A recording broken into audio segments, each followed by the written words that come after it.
How are you doing? Through lockdown?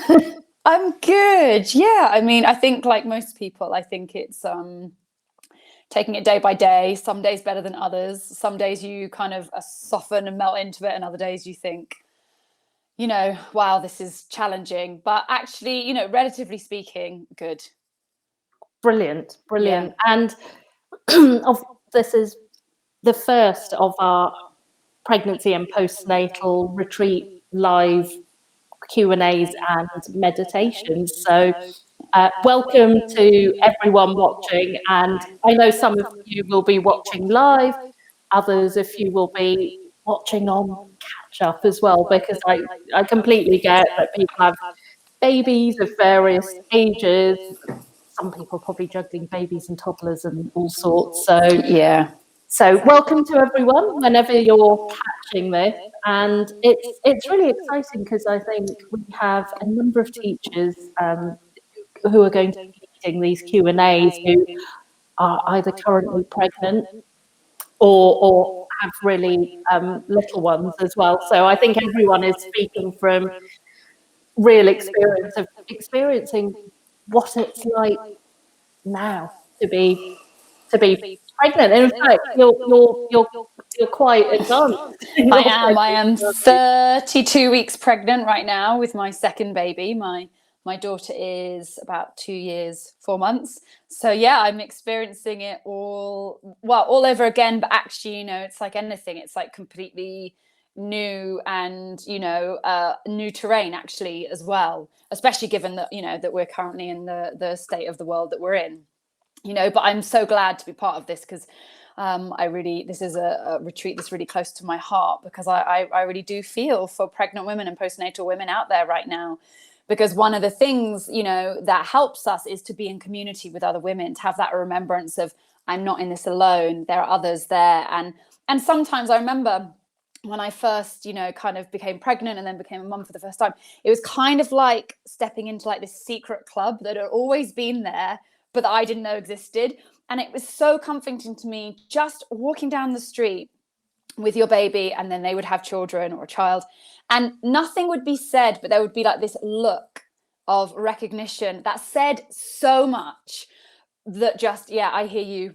I know what it's like. You know what it's like. And I found it so surprising and so comforting to know that that was there. And obviously right now, with some of our ability to go outside being restricted, we might be missing out on that. So I think that's partly why you guys created it, so that we can have this community and connection in spite of perhaps being in our home more than we otherwise would be.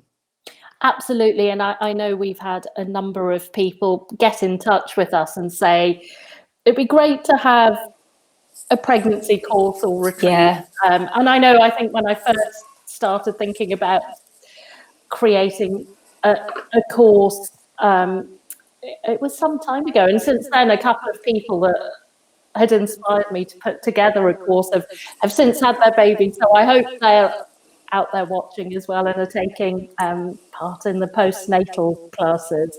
But I think the first time round, when you were first pregnant and had your first baby, you just recently moved away from the UK, so you were also having an experience. Oh yeah, I think it's funny. People say, or I'd heard that people say that, a baby comes with its kind of own agenda and its own energy, and it kind of pushes things forward. And so, yeah, I think in my early pregnancy, I discovered that my husband got a job in Spain, here in Madrid, and that we were moving. And so I think I eventually, finally, he went ahead of me about a month early, and then I followed when I was about 30 weeks pregnant. So I mean, it was, people were like, are you crazy? I was like, well, I don't know. But you know what? It had its benefits as well, because I moved away from the life I knew. So actually in that new mum stage, I had nothing to compare it to. I wasn't walking the same streets I used to walk being, an independent non-mother person. I was in a whole new place. And actually the one thing I would say is that, children are great connectors. You immediately have a community of new mums and parents to kind of tap into, that actually made moving abroad, I think, more seamless than if I hadn't had children or hadn't been pregnant, actually.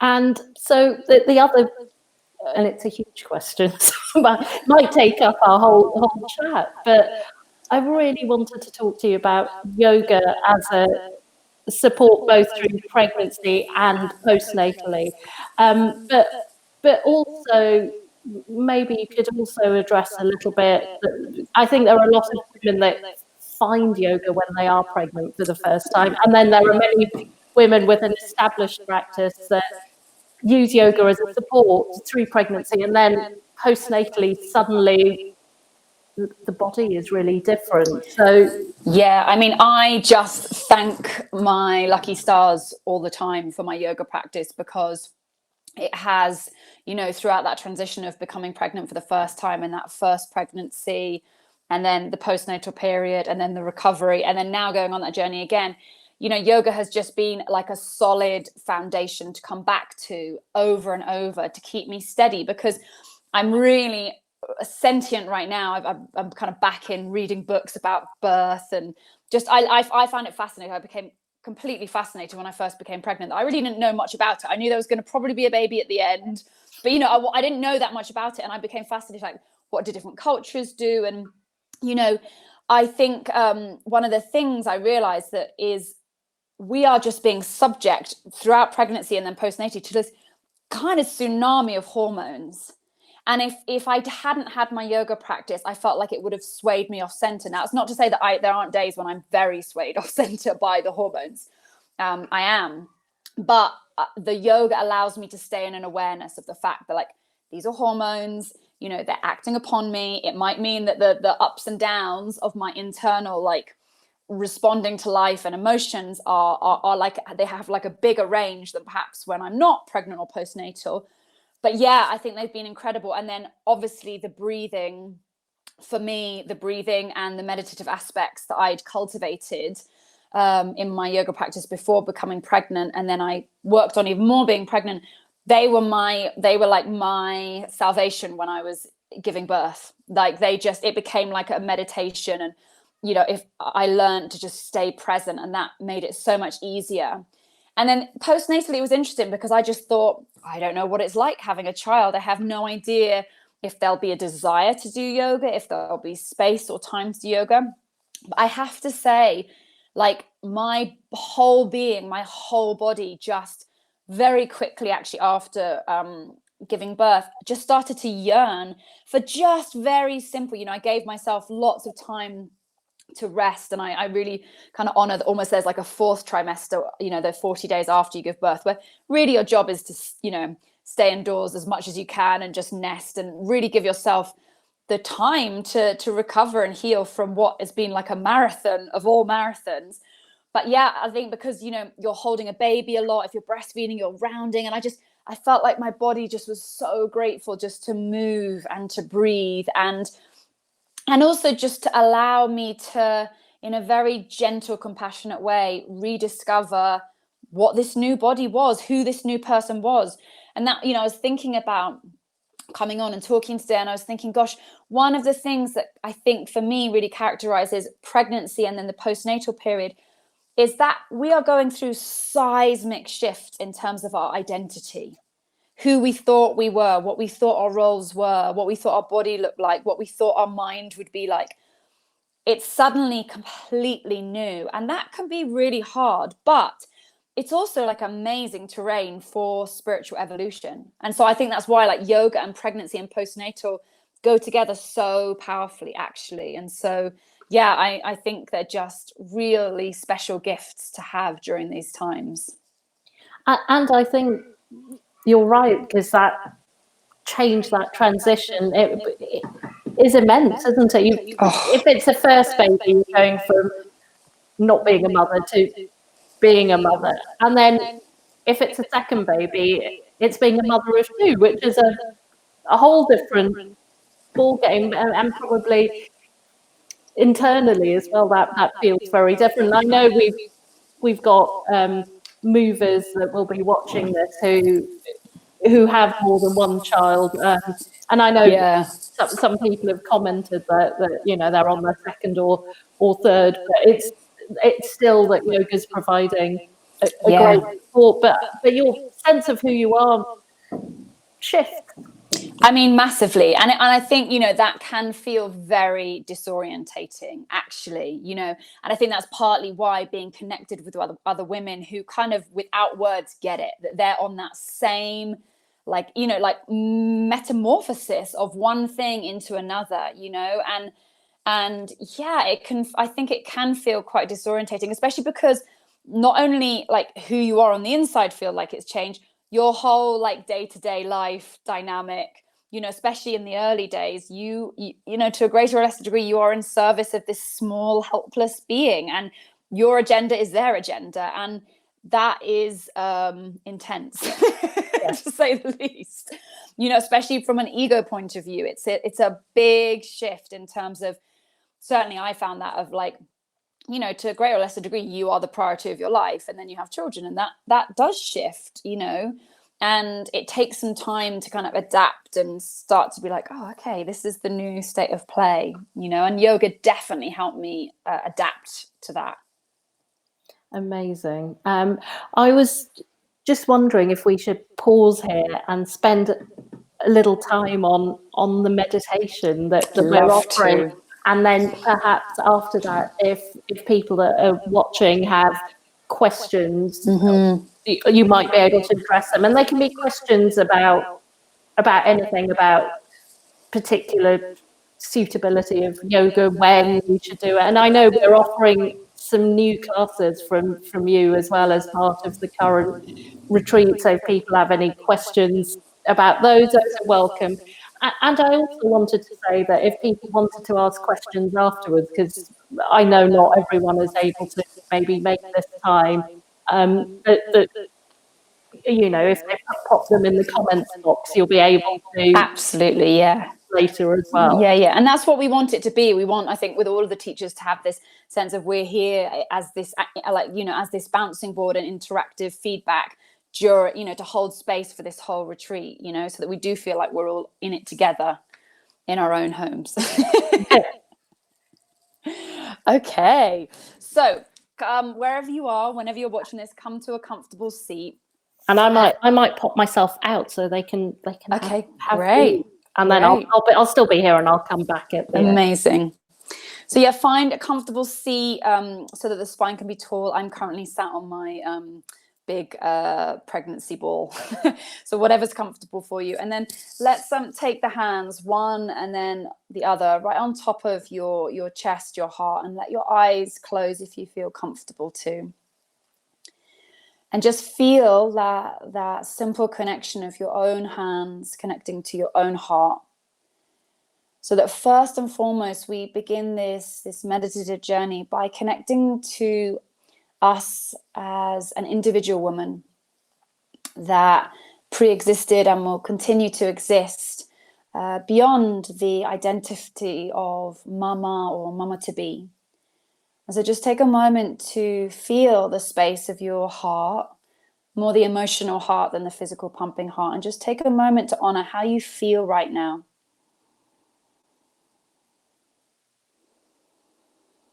And that may be many, many different things. And so as best you can, set aside any expectations of how you should feel, any oughts, any shoulds, and instead just drop into how do you feel right now? How do you feel within your physical body, which both during pregnancy and postnatally goes on a big journey? And then noticing and observing the arisings of your mind.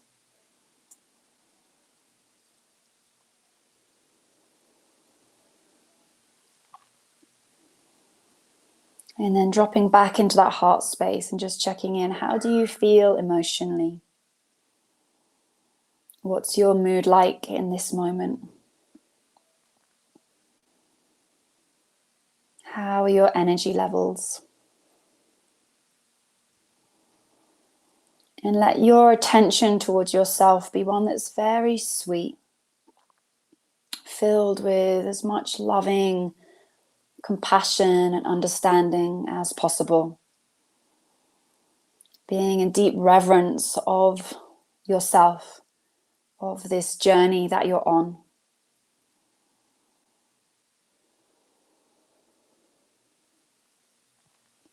And know that any time throughout the day, if you feel overwhelmed, if you feel that sense of disorientation of who and what am I now that I'm pregnant, or now that I am a new mum, you can always just take a couple of breaths with your hand on your own heart as a way of just deeply reconnecting and asking and finding out what the internal state of play is. And that will often just bring this very soothing, more connected feeling. And then we're going to take our hands, you can keep your eyes closed and just listen to my instructions, but we'll take our hands into a mudra, a hand gesture, sacred yogic hand gesture known as yoni mudra. And yoni is the ancient word in the language of ancient India, Sanskrit, for womb. And so you simply take the tips of the thumbs to touch, and then the base of the index fingers to touch. So you create this downward pointing triangle in between the hands, and then go ahead and just allow that to lay over your own womb, your own belly. And for some of you, that will be a womb that is currently filled with a growing baby if you're on your pregnancy journey. And then for some of you, it will be a womb that was filled with a baby or babies that you have birthed. And our womb center really is this expression of ultimate creativity, that we created a life, or are creating a life within ourselves from our own resources.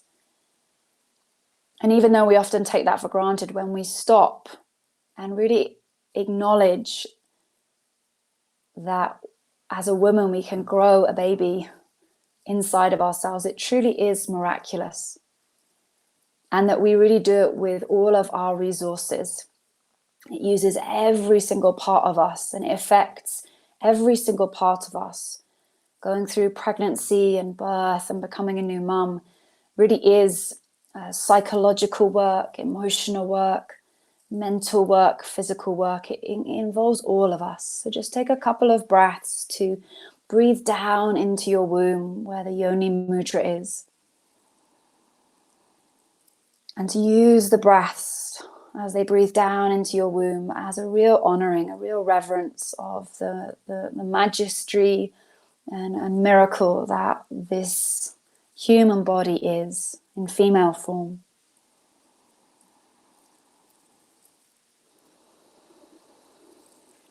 And if you're currently pregnant, you might use these few breaths to connect to your growing babe within.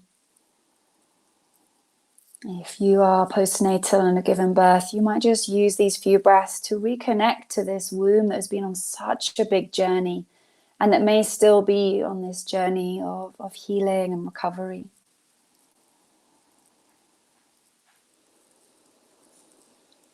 Lovely. And then keep now one hand over the womb space and bring the other hand back to the heart. And from a yogic point of view, and the sister science of yoga as well, Ayurveda, they talk about this channel that travels from our heart, our energetic heart, all the way down through the center of us into the heart of the womb. And this heart-womb connection is said to be a very sacred, powerful, energetic connection. And that the process of being pregnant, of birthing, of becoming a mother is said to be the ultimate expression of unconditional love. So we'll just take a few rounds with our breath to really connect with this central channel, this heart-womb connection. So go ahead and bring your awareness to the space beneath your top hand where your heart is. And as you breathe in, breathe down the central channel from your top hand, your heart, all the way down to the hand over your womb. And then part the lips, exhale softly as you rise your awareness back from your womb up to your heart. And then again, inhaling from heart to womb, down the central channel. And then exhale from womb to heart. And then one more time, inhaling from heart to womb. And then back from womb to heart. Beautiful. And then I just invite you to take a moment to be in acknowledgement of the other women in this community right now who also have their hand on their heart, also have their hand on the womb, and are with you in this. And then start to spread the net of your awareness and be in honor of all of the other women in the city or the place you're living in that may well be going through pregnancy or recently given birth. And then start to expand your awareness now to all of the women around the world right now who are either going through pregnancy or have become a mother. And know that really beyond any cultural or spatial differences, we are this collective of women. We are part of this tribe of mothers and mothers-to-be. And even if we are not able to be within the physical presence of other women, they are there with us. And just like right now, you can feel the beating of your own heart underneath the top hand. Know that the drumbeat of the hearts of all these other women are chiming in and connecting and unifying with your heartbeat. And that in any given moment, whatever it is we're going through in our pregnancy or postnatally, whether the moment is seemingly sweet and easeful or deeply challenging, that there is guaranteed another woman out there in this tribe of mothers and mothers-to-be that is going through the exact same thing. And so take solace in that. Take solace that you are part of this very powerful collective of women. And I think when we become pregnant or when we become mothers for the first time, our heart does open up even wider than before in this compassionate embrace of every other woman. And not even just the other women living right here and now, but that we are in fact connected to all the women up until now through time and space that have been pregnant, that have birthed babies. And equally, we will always be connected to all of the mothers to come after us. And we are connected by this thread of energy to each and every one of them. And so if there are moments when you feel overwhelmed, you just can come back to your own heart, your own womb. And remember that out there are so many other women sending you love, sending you compassion, and in a deep state of understanding for this seismic, elemental metamorphosis that characterizes the journey of pregnancy into motherhood. Take a couple of deeper breaths.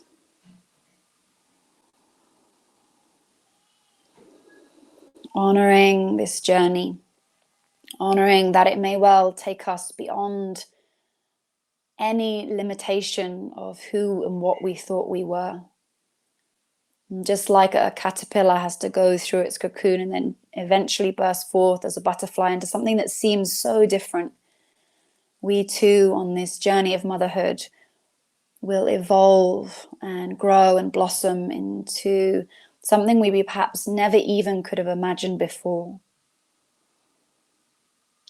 But that through this journey, just like yoga and Ayurveda point to, we are deep vessels, deep expressions of this most beautiful quality of unconditional love, of using the resources of our own body, of all the tenderness in our hearts to grow and then birth and then mother these sacred children that are coming through at this very powerful time globally. And so now go ahead and slide your bottom hand back over your top hand. And reconnect back with yourself, just like we did at the beginning. Feel your heart. Notice how you feel. And know that you are held by this greater collective of all the women who came before you, all the women who will come after you. Take a big, full, deep breath into whatever you feel. Open the mouth and let it go. 2 more. Inhale and deep reverence of yourself. Exhale, soften. And then inhale, deep reverence for all the women out there. Exhale, connecting with them.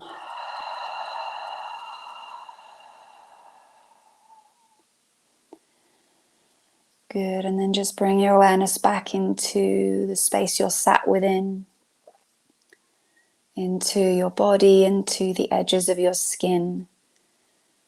And whenever you feel ready, you can very slowly begin to blink your eyes open. And then come back into the space.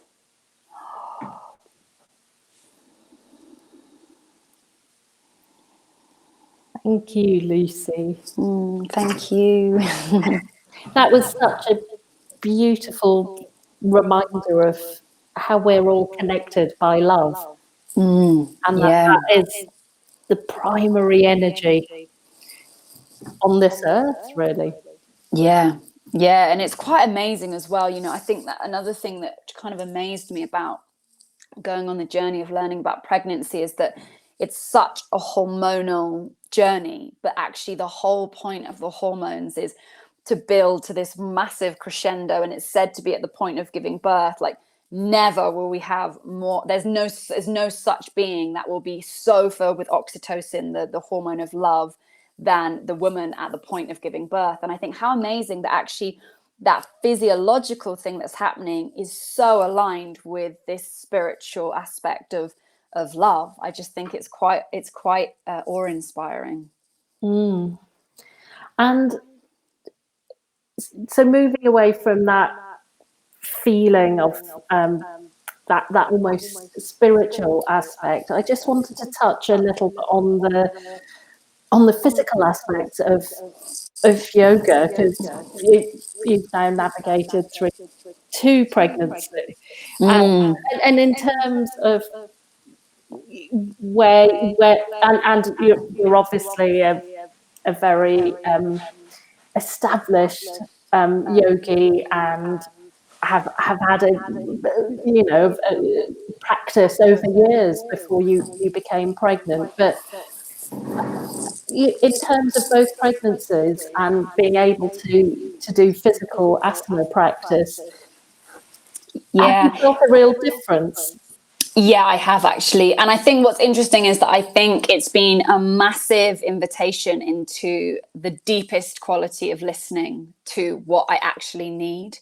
And I think for every woman, that's very different depending on their pregnancy. Every pregnancy is different. From one pregnancy to the next is different.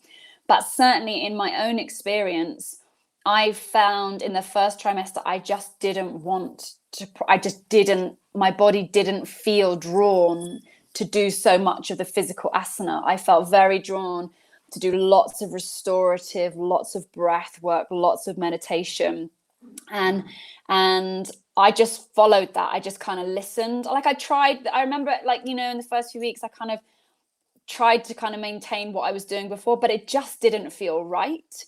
So then I stopped. And then sure enough, quite organically, once I settled into second trimester and I really felt like, okay, this baby's good, it's settled, it's decided that this is going to happen. Then I totally fell back into just really loving using my body and having, a nice strong practice. And that felt really good. Some days I still felt tired. So then I go back to more of the meditative stuff. And then, last pregnancy, and I'm starting to begin to feel it now, this pregnancy that I'm really motoring through, third trimester, is again, it starts to become this quieter, slower, more restful time. And so I'm just doing now lots of yoga nidras, lots of restorative, still moving my body somewhat, but constantly having to adapt, and because the body's changing so fast, what felt good one day suddenly doesn't feel so good the other day, and what there was space for a week ago, suddenly there's not space for this time. And so it's humbling to really just be being kept asked, can you listen, and can you let go of what was before for what's needed now, you know? And I think sometimes when women have already had a previous yoga practice, that actually can be a harder transition than, say, if you found yoga for the first time during pregnancy, you know? And in a way, because we're, you know, we have this hormone relaxin moving through our bodies that makes us bendier, and it gets more and more intense because we're preparing to go into birth and open everything up. If you've had a practice before, suddenly your body is more open than, you know, it used to be. And suddenly, there's a potential that you could kind of use that in a way that's not helpful because the ligaments don't go backwards. So I found that it's really just after a maturity in my own practice and a deep listening, but also, you know, it's been a really beautiful journey of actually trusting that my body tells me, you know, that actually if I stop and I listen before I start each day, it tells me whether, today I want to move and I want to get my spine going, or today I just want to lie in Shavasana on my side for 40 minutes, you know. But I really think it can help you on that journey of listening to your body and having that awareness, because I think it is important to say it was important for me, is that even though love is this big, huge, overriding sense, I mean, the thing that shocked me deeply about going through pregnancy and then definitely early motherhood was the array of emotions I suddenly found myself feeling that was so intense and so and I just had never experienced them before. Like, I felt like suddenly my emotional sphere was so full on, and that took me by surprise. And there were definitely moments where I felt destabilized by it. I was just like, wow, where's this rage coming from, you know? But my yoga practice really helped me, you know, sit with it, and that level of acceptance of being like, well, this is what's coming through me right now. And that, not to say that you necessarily act upon it, but that this hormonal journey that we go through can bring so many things up to the surface that perhaps I certainly, as a pregnant woman for the first time, did not anticipate. And I found it very comforting when I spoke to other women who'd had babies or who were also pregnant, being like, oh yeah, like one day I'm sky high and the next day I feel this. And especially in the kind of early, what can often be sleepless days of early motherhood, you know? And so I think the yoga has helped me to just keep coming back to being aware of it and doing my best to trust that it will pass, basically. Yeah, so it's very much about listening to your body all throughout pregnancy and postnatally, and I guess it's about not being in a hurry to after birth to get back to the physical practice, and how you maybe perceive yoga to have been before birth. You know, I guess it takes time, and maybe you just evolve into something else. It might never be the same. Absolutely. And I think, you know, the best you can do is, again, just actually be with the body that you discover yourself to be in, a whole new body that's been through this amazing shift, and to be in honor of that, and trust that it will take its time to recover and heal. And I do think if we really listen to our bodies, it's unlikely that we'll want to go and do really strong, hardcore practice in the early days. And then maybe we start to get back into the swing of things once things settle down 6 months, a year in, or maybe not. But it's interesting. I definitely know quite a few practitioners who had a yoga practice. Someone just wrote this to me the other day, and they said actually becoming pregnant felt like for the first time they really realized how much before their yoga practice was always like, oh, I should be doing this, I should try this, I should be harder at this. And they actually said becoming pregnant was the greatest gift, because the agenda was different, and suddenly actually the yoga became sweeter and more nourishing in a way that perhaps they'd been yearning for before but didn't even know it. So I actually also think, you know, it's really fertile ground going on this journey of being pregnant and then into motherhood, and with our yoga, because it really does kind of force the agenda of like, actually let the yoga serve you and meet you rather than the other way around.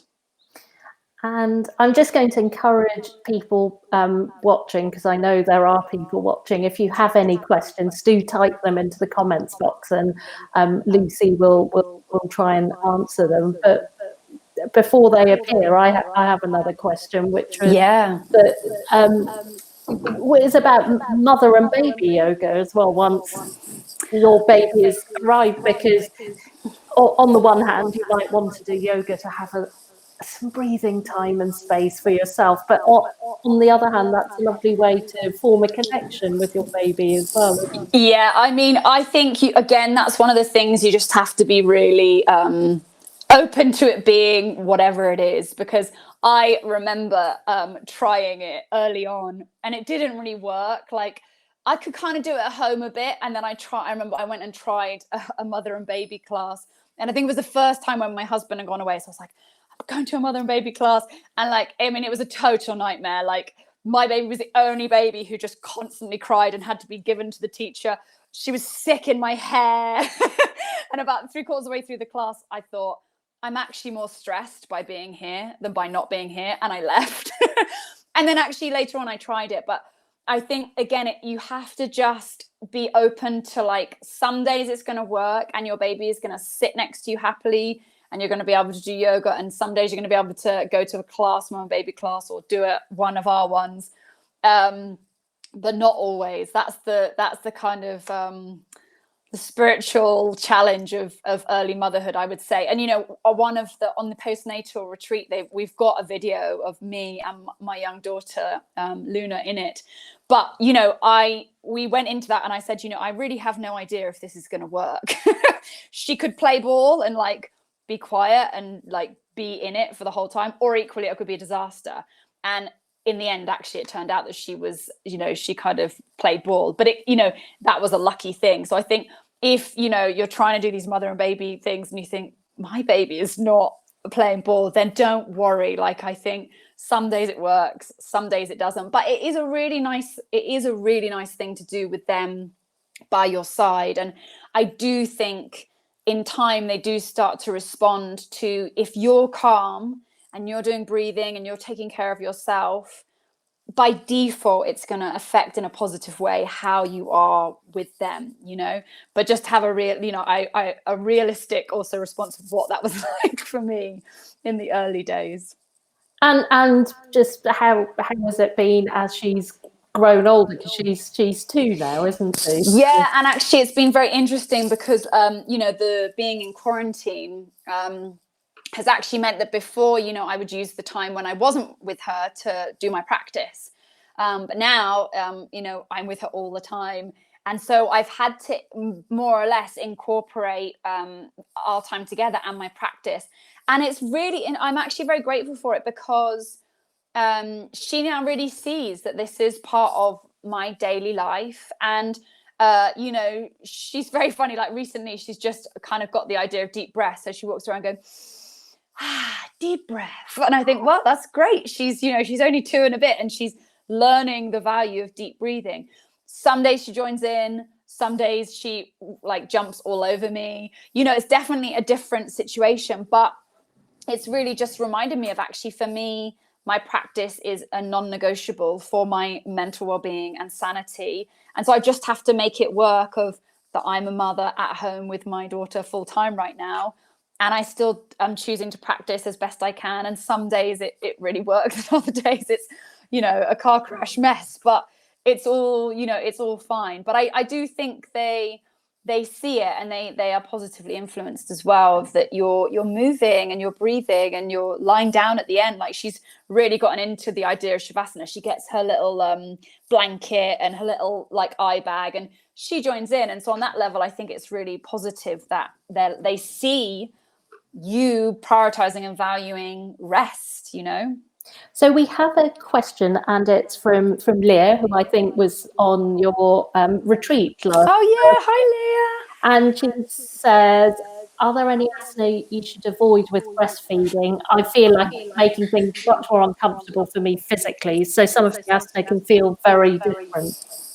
Yeah, I mean, I have to say, I was also just really shocked in, like, you know, the early days of just holding the baby. And, hours and hours of breastfeeding, I was just like, oh, my shoulders. And then anytime I would go to like a massage therapist, I mean, from then till now, really, they're like, oh, your shoulders are tight. I'm like, yes, I'm a mother. So I would say, I think, it is we are suddenly in like a repetitive stress, like we're repetitively in these shapes. And so, to expect it to have felt the same way is just not realistic. And I actually think lots of just, shoulder rolls and shoulder opening and, gently perhaps lying in like a little heart opener over a couple of cushions, that kind of stuff where you're countering the being hunched over in breastfeeding position can help. But yeah, it definitely does change. It does change how we feel because we're stuck in that position. We just have extra tension there. And so, some of the shoulder opening and postures like that, I think can initially feel uncomfortable, but I definitely found lots of twisting. I found lots of like supine twisting really, really delicious, actually, of just like, oh, I felt like my body just wanted to do supine twists a lot in the kind of early few months. So this is a question from Louisa. I'm pregnant with my second baby and finding that, unlike my first pregnancy, I'm really craving stronger non-pregnancy specific classes. So other than twisting and crunching and things that don't feel right, is there anything to avoid? So she's just wondering about like storing up problems for later as well. Yeah, and I think that's a really valuable point, because I think often if you've got like an established yoga practice, sometimes the kind of pregnancy orientative practices can feel a little wishy-washy. So I think the main things you want to avoid is like any big like jarring, jumping, jolting movements. Obviously you don't want to do that because you want to just honor the work that's happening in your womb. You want to avoid, like you said, twists, but like mainly closed twists where you're could be squishing the belly. Obviously major abdominal work you don't want to do. And then more or less there's always different people who say different things, but more or less like in major inversions, if you didn't have an inversions practice, generally it's advised that you would avoid that. And then the only kind of general advice is, as we have more of this relaxin hormone, is that you just make your stances a little bit wider for more stability, but also a little bit shorter so you're not stretching so much. Does that make sense? So a little bit wider so you've got that grounding, but a little bit shorter so you're not overstretching. And I think, the internal mantra just should be, you're not ever ideally being pregnant going to work to your maximum edge of stretching, because that's when you can overstretch those ligaments that won't go back. So just be mindful of trying to work, okay, I'm going to work only to like 70% and then stay there, basically. But I think, yeah, if that's the urge that your body's telling you and you feel drawn to do that. And then the only other thing would be, avoiding any breath work that involves retentions or like the pumping of the belly, Kapalabhati. That's generally not advised for pregnant people. But there's so much you can do. That's the thing. I think as long as you're mindful and smart, and like you said, listening, not lying on the belly, obviously, past about 15-16 weeks, usually most women intuitively feel like, oh, that doesn't feel good. But apart from that, it should be okay. Not lying on your back, usually depends when people feel it, but kind of 28-30 weeks onwards, usually people feel like they want to be more on their left side if they're doing like a long relaxation at the end. So I hope that helps. Yeah, so it's modify and don't practice to the max, because I guess that's where you start to store up trouble for the future, as if you can stretch more, can't you? Yeah, you can. And I think as long as you're remembering what is the bigger picture, what is the bigger intention.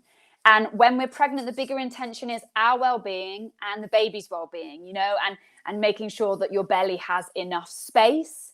And, and I mean, another thing, there's so many things, but, as the belly gets bigger, we generally want to avoid like deep back bending, because our abdominals at the front are already in such a stretched position. We don't then want to overstretch them, because that can be where you can have some abdominal separation, diastasis recti, which you want to avoid.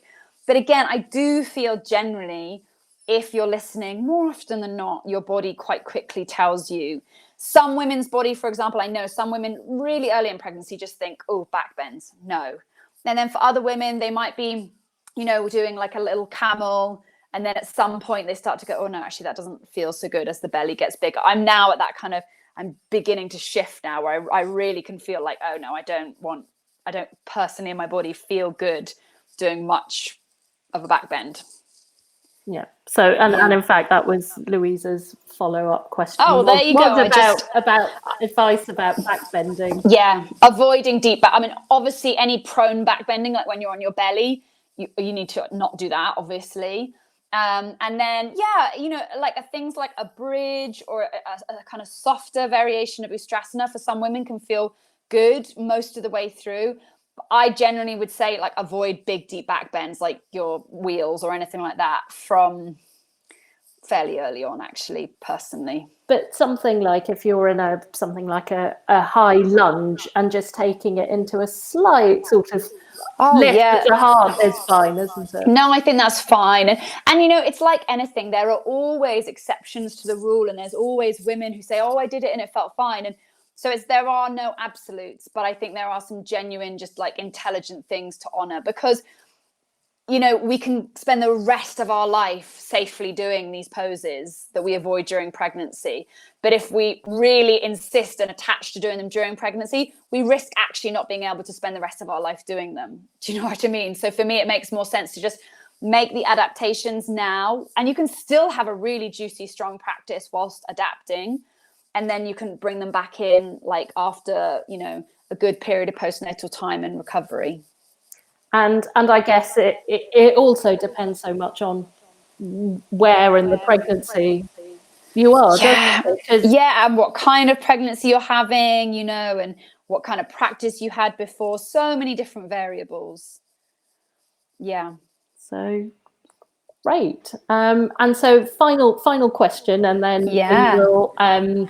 we will start to wind up. Was there any one thing that you found like really useful either through pregnancy or in that postnatal recovery period that you could just do really quickly for yourself? It might have been something like you did in the meditation, but was there anything?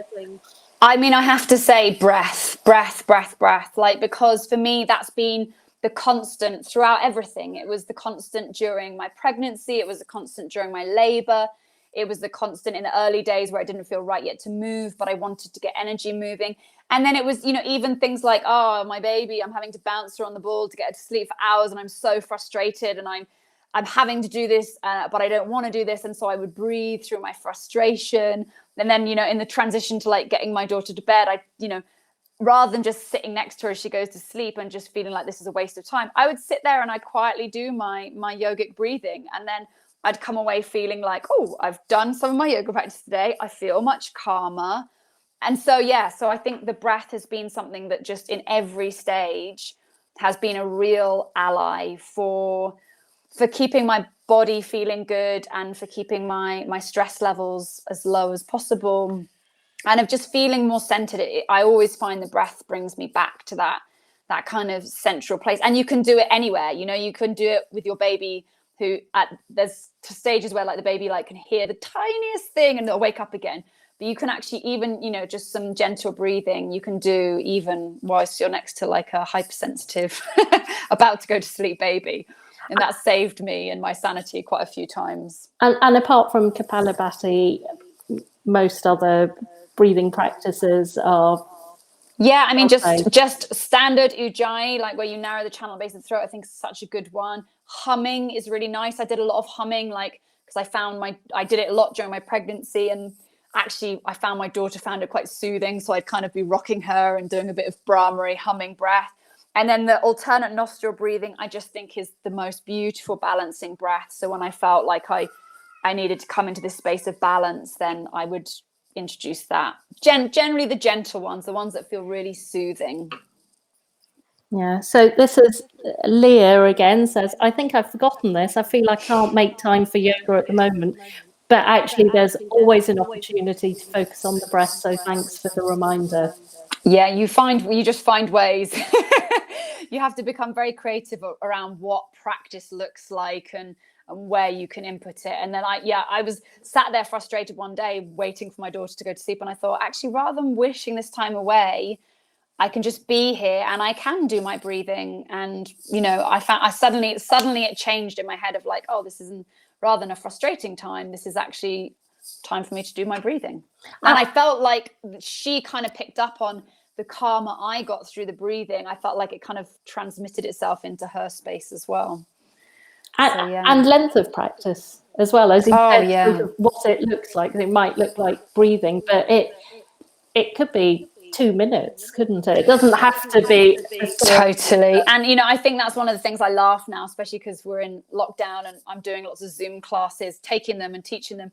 And you know, it makes me laugh so much because I see the women who've got their children with them, and it makes me laugh because I'm like, well, I know that, you know, their kids clambering on them and running around their bed, but the mother's just calmly doing their practice as though nothing's happening. And I just think, actually, God bless us as mothers, like, we have to become so persistently flexible and adaptable. But these are like major, like, life enhancing skills, actually. So even though they're challenging to perhaps learn, I think they are really amazing skills to take with us for the rest of our lives. Yeah. And in fact, that is what I guess we practice yoga, because we're finding skills for life, and really it doesn't have to be a practice where you're removed somewhere.